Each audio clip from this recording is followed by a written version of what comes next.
Mario Castelnuovo-Tedesco was a Florentine of the 20th century, a pianist, a composer, a musician, and a man of letters, with a passion for the poetry of many cultures and in many original languages.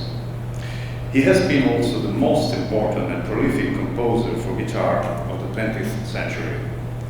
Since his first studies in Florence Conservatory, through his first teacher, Gino Modona, he felt strongly the influence of the French music and culture.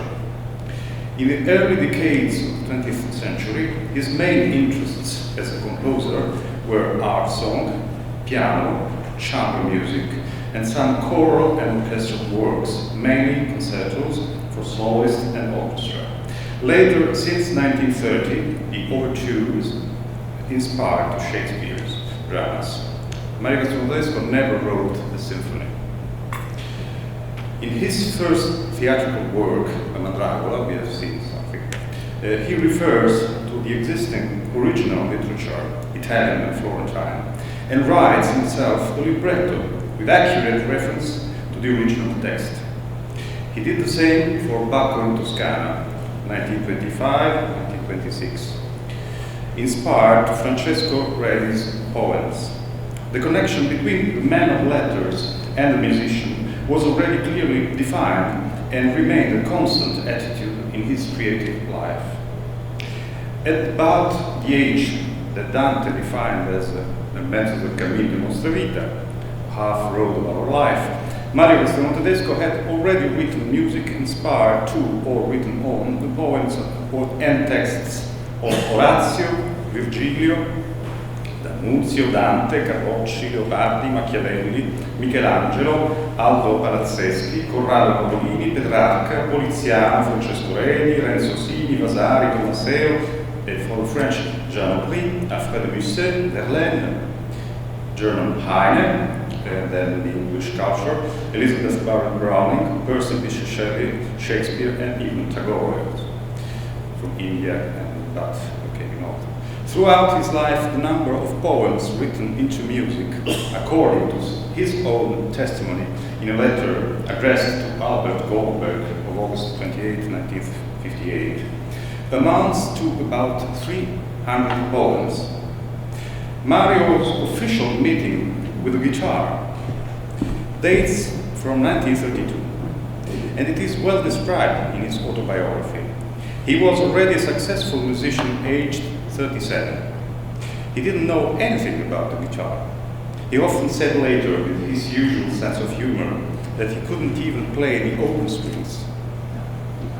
But he had a great admiration for Andrea Segovia, whom he occasionally met at Basilii and Rosselli's house and heard at Sala Bianca in Florence. They eventually met again at the Venice Festival of 1932, Segovia being there to follow his old friend De Falla conducting his puppet opera Manese Pedro, taken from Don Quixote. Still, they didn't talk a lot about music, and there was no specific request till the last day, in which Segovia, before leaving Venice, met Clara, Mario Castelnuovo-Tedesco's wife, on the boat and asked her to intercede with Mario for having some work created for guitar. He gave her his address in Geneva, where he used to live at the time. As soon as Mario returned to Usigliano, in the country near Florence, he wrote Segovia confessing that he had no idea of how to write for guitar. But he received later a reply by Segovia, who sent him a sheet of paper with just the tuning of the guitar and two pieces, the famous Fernando Soul's Variations on Theme by Mozart, and Manuel Ponce's Variations on Folia de España, to show him the most important difficulties in writing for the instrument. Mario describes in his autobiography, Una vita di musica, the birth of his first work for guitar, Variazioni attraverso i secoli, a scheme that he recently used for his Variazioni sinfoniche per violino and orchestra. I try to show it. Just to have the score.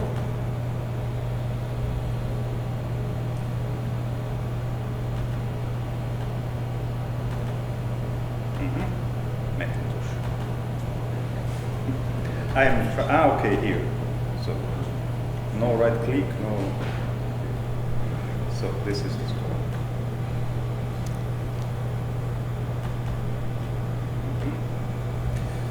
With some problem. So, okay, I'll try to scroll.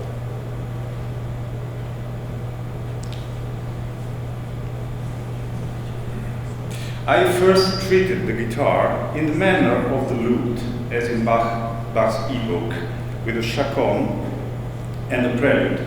And you see here the chaconne, the theme of the chaconne, which quotes some way the famous Bach's chaconne.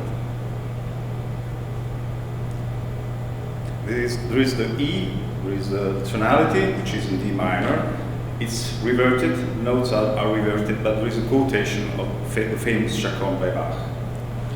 Then the prelude, I continue to read Mario Castelnuovo-Tedesco. So, I first treated the guitar in the manner of the lute, as in Bach's epoch, with a chaconne and a prelude.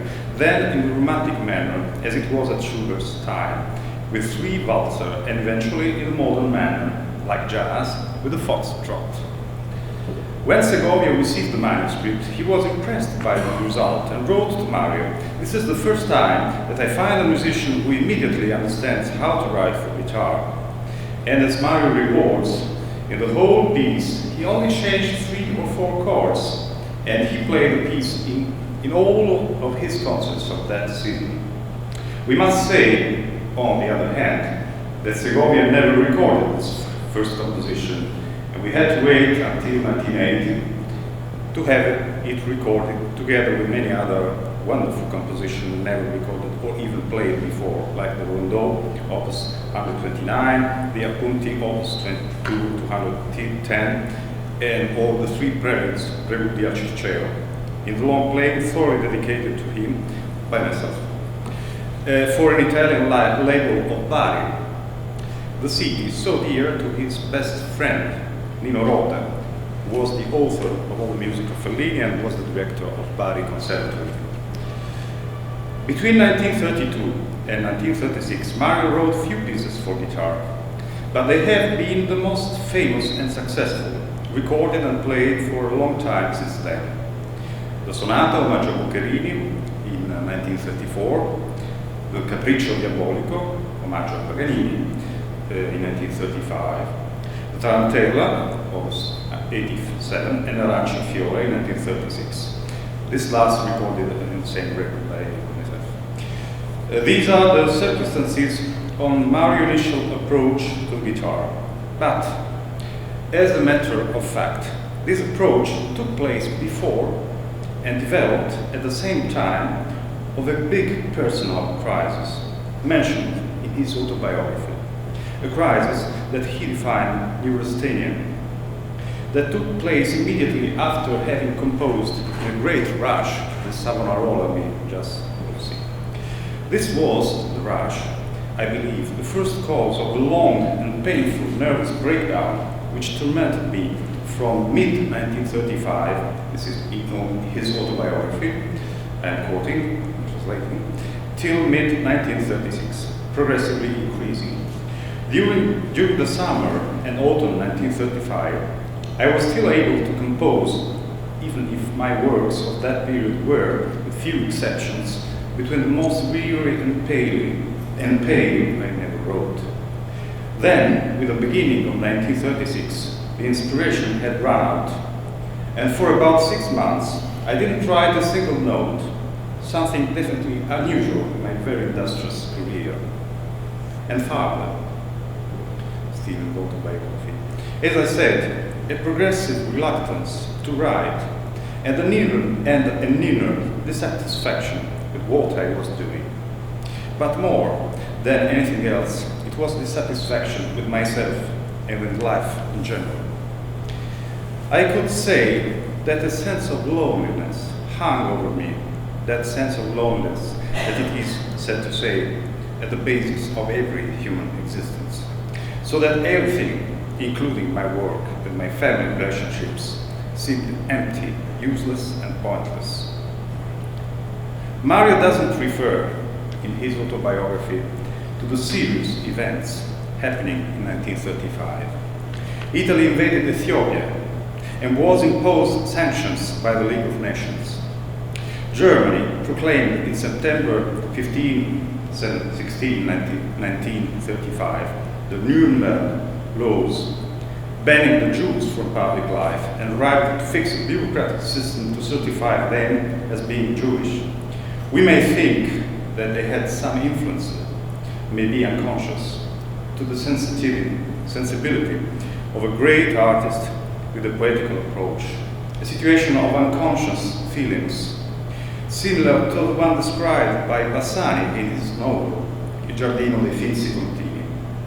Curiously enough, Mario's grandmother was a Clementina Finzi, sister of a Moise Finzi. But contrary to the novel, Mario understood in time, with the first racial measures in 1938, the gravity of the situation, particularly when his children were forbidden to go to public school, and he eventually left Italy in 1939. We must consider, by the way, the total control that fascism had on information in Italy at that time, as perfectly described and documented in the essay by Philip Canistraro, La fabbrica del consenso, fascismo e mass media, la terza aria del 1975.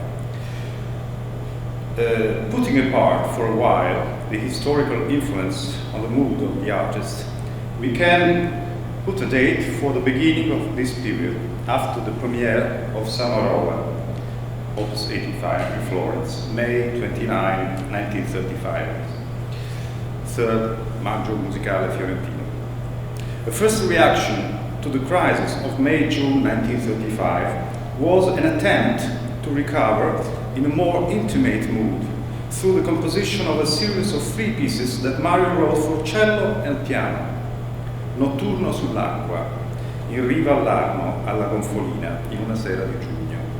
Opus 82-1, Scherzino, Opus 82, and Toccata, Opus 83 for cello.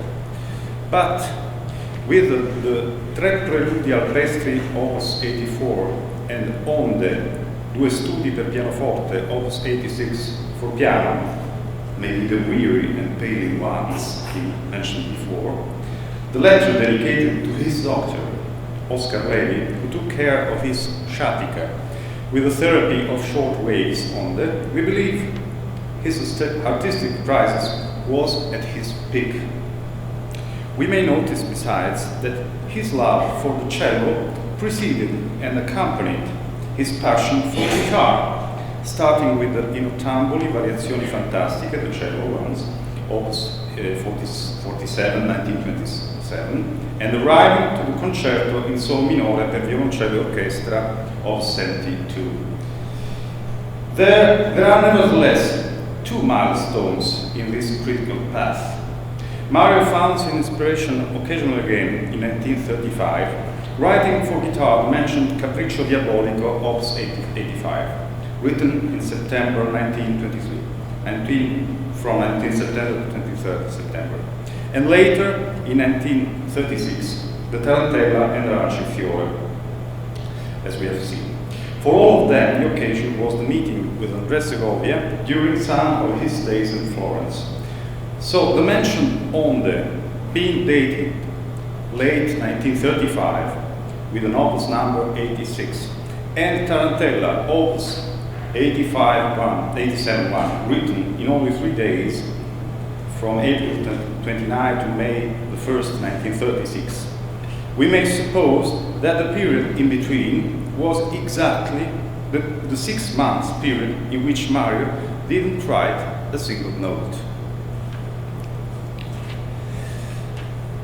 As a matter of fact, with the Tarantella exorcising the neurasthenia with its triton intervals, Diabolos in Musica, Mario shows a strong reaction to his artistic crisis and finds again the strength of his inspiration.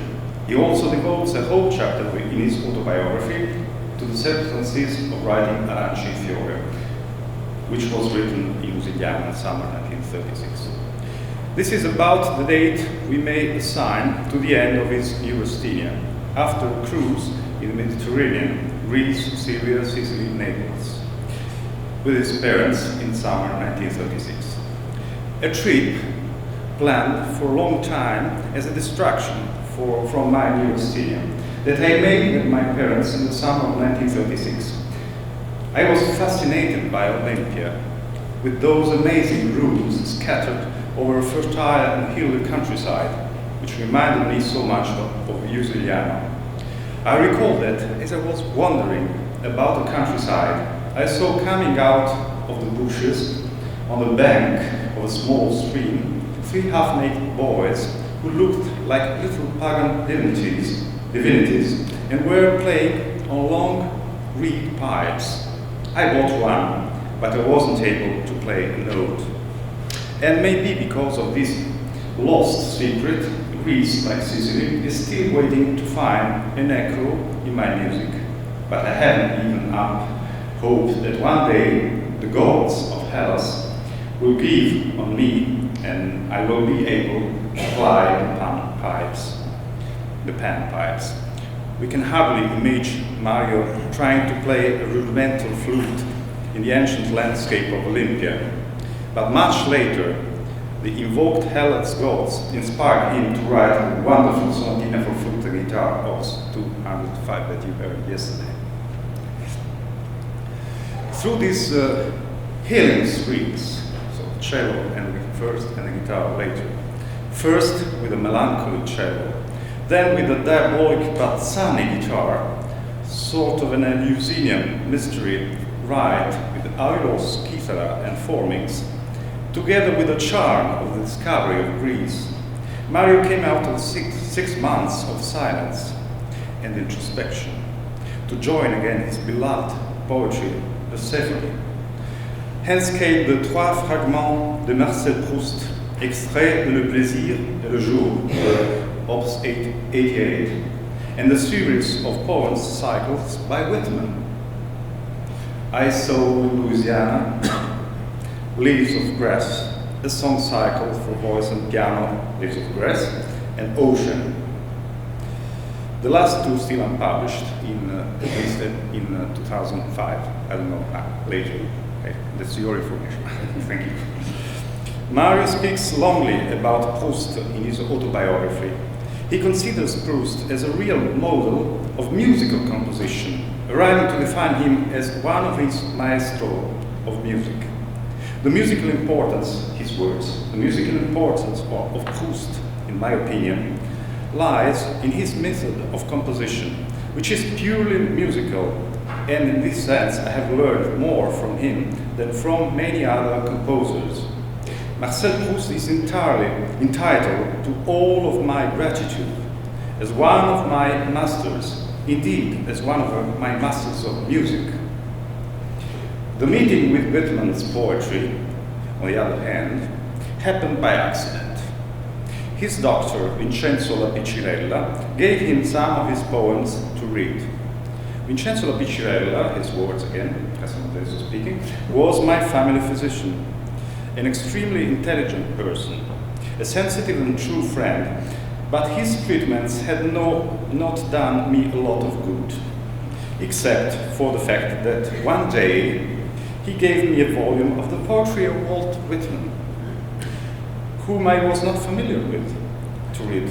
And poetry did what medicine had failed to do. I fell in love right away with these poems that were so full of warmth, enthusiasm, and human solidarity. And they suddenly inspired me with the desire to get back to work.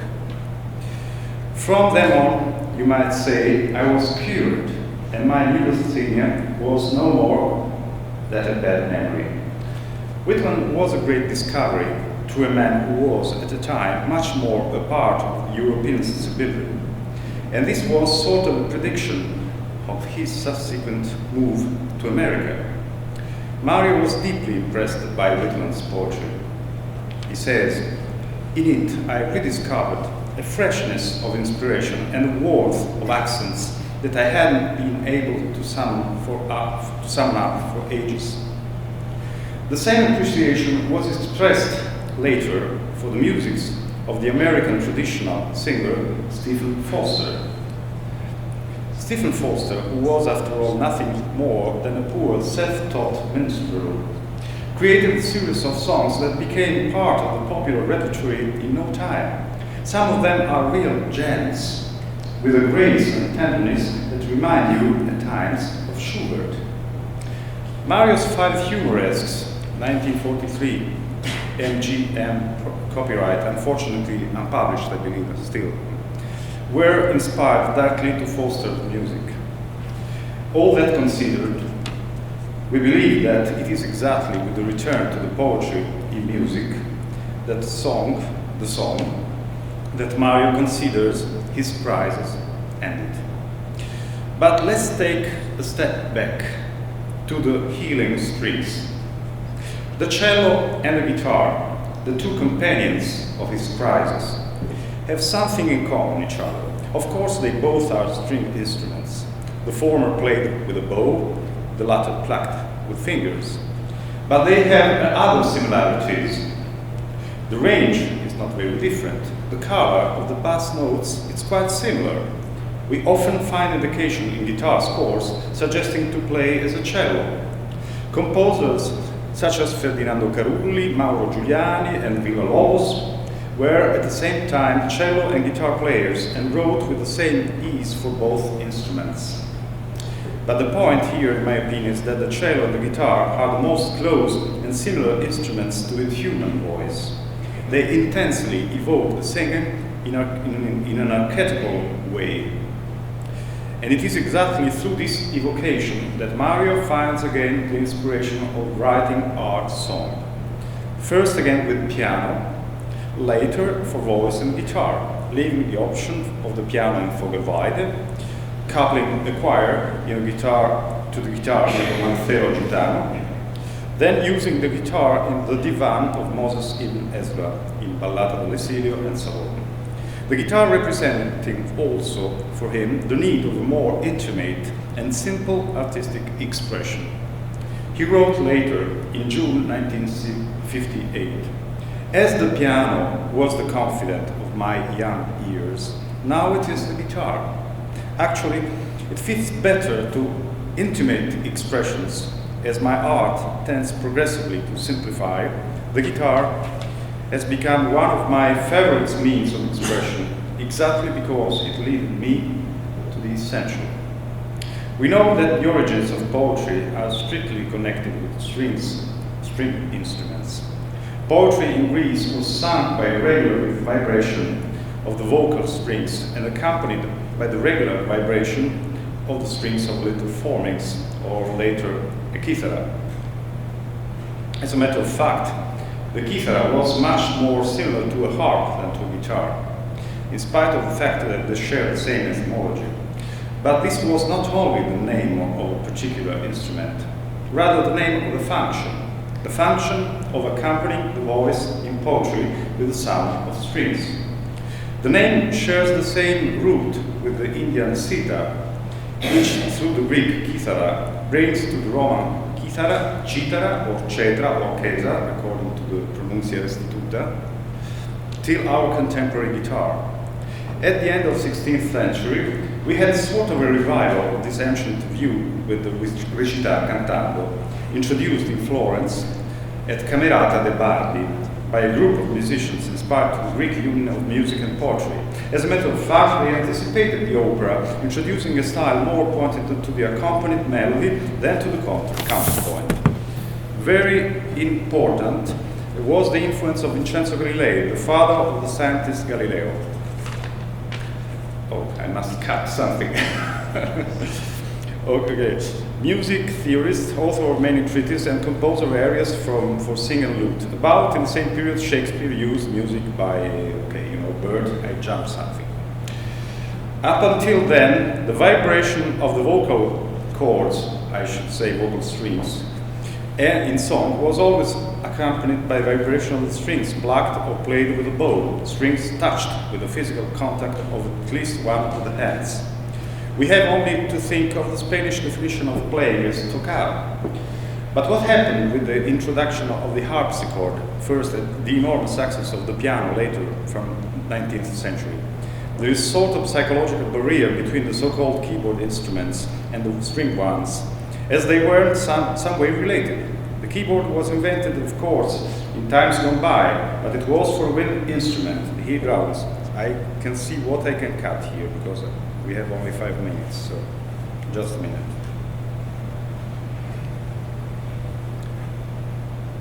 So I'm speaking about the passage from the use of flacked or strings of the bow, and shifted with the piano.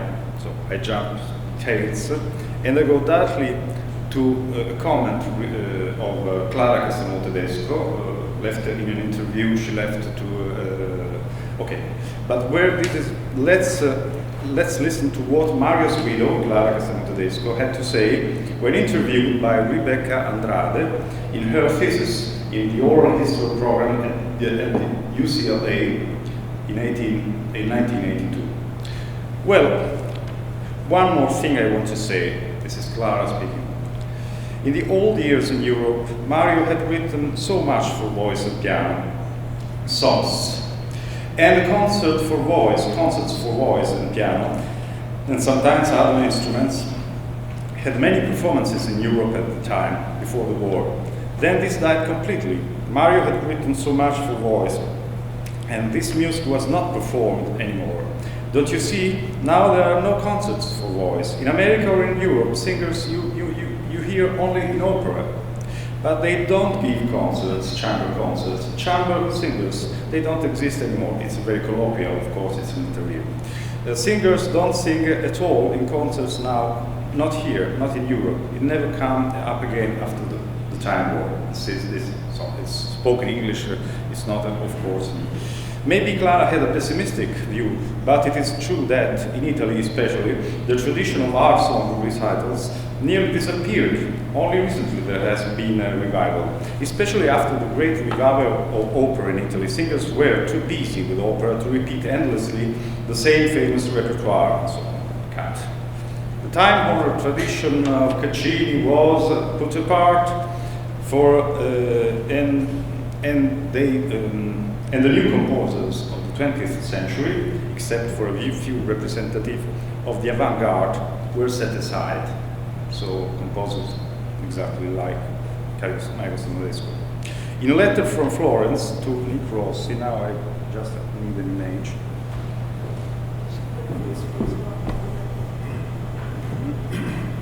What's that? Okay. I've jumped a lot of things.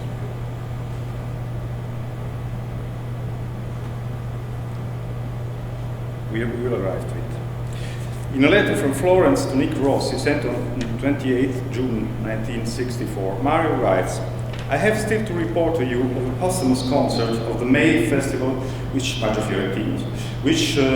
took place 1 week ago. The first part, formed by works of composers all prized in a contest, names unknown unless you know the name of Bussotti. He became very famous afterwards. Alas, a Florentine. How shall I describe it to you? Imagine being in an attic or in a cellar where all the instruments of the orchestra have been stored and an army of rats has been let loose. All disconnected, isolated sounds with long pauses in between, nothing more funny than to see the conductor beat the time. There is also voice to sing, not more than one syllable at a time, on extreme pitches and with extended instrumental interludes. For instance, my, boom, boom, bass drum, dear, violin harmonics, nick, ta ta ta, and so on. You can see the image. So this is our avant-garde Castelnuovo-Tedesco imaged by himself. But this is a quotation. Probably it's really Bussotti who is making fun of. And Bussotti was the author of Lorenzaccio, who let we saw his picture in the newspapers dressed as a vampire on the roof of a building. So this kind of things, so not very serious. It's nothing to do with music anyway. The instinct of singing a poem, coming back to the subject, I had to cut something, I don't know, or sing a poem accompanied by the touch strings, is nevertheless deeply rooted in human nature. And this deficiency in the academic and professional field left an empty space. This space was taken by popular song, which flourished as a resilience of the archetypal couple voice strings, uttering new melodies on fresh poems like the leaves of Whitman's Oak in Louisiana, and suddenly spread all over the world in the 20th century through the invention of all different means of recording, broadcasting, and infusing the music. Popular song with guitar had the opportunity to pass across all borders, arriving directly to the ears of billions of people who tried to reproduce them in their privacy, touching again the sacred strings. How far from Schoenberg's ideal of music showed in a quotation of Mario's autobiography.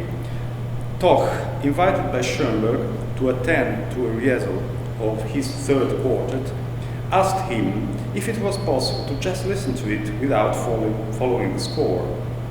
At this point, Schoenberg angrily answered, "But this is music written to be read, not to be listened to." Okay. After Aranci in Fiore, Mario takes a long breather in his guitar production, except for the interlude of the Variation Pesante. But once again, we are confronted with the impact of history, as we were before in the crisis of 1935. After the first anti-Jewish laws of 1938, Mario was shocked, but completely aware of the situation, and even tried to conduct a difficult mediation with Pavolini, just mentioned before, to avoid other Jewish musicians being removed from the scene, without success, of course. Now that all the gloomy forebodings that he had felt years before were being proved to have been founded, Mario